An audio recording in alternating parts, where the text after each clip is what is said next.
So now he's a slave. So now you'd think, well, this is a man who has a lot of reason to be irritated at the structure of reality, right? He's gone from being the favorite to being betrayed by all of his brothers. That's pretty rough.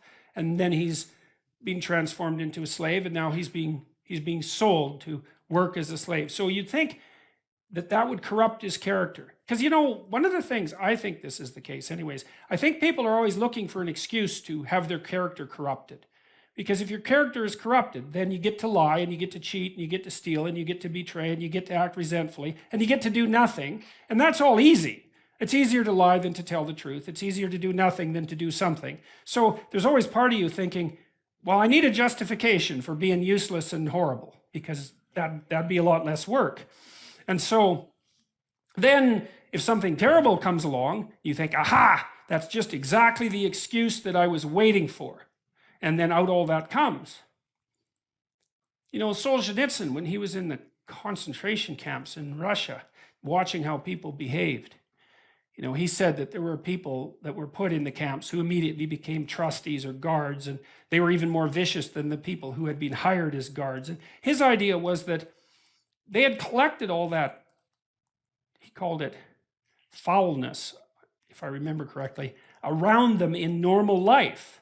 But they didn't have the opportunity to express it. But as soon as you gave them the opportunity, it was like, there it was right away. And so one of the messages that seems to echo through these Old Testament stories is that just because something terrible happens to you doesn't mean that you get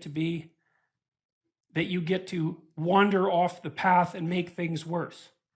And maybe it doesn't matter how terrible it is that what happens to you.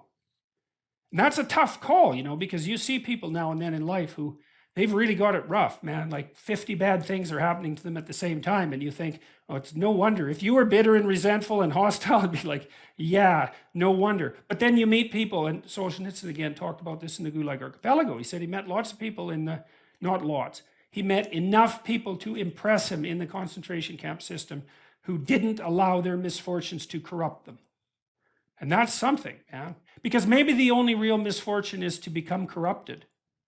That's a really useful thing to think. Maybe the rest of it is trivial in comparison. I know that's a rough thing because you can be in very harsh circumstances, but I do think there's something to that.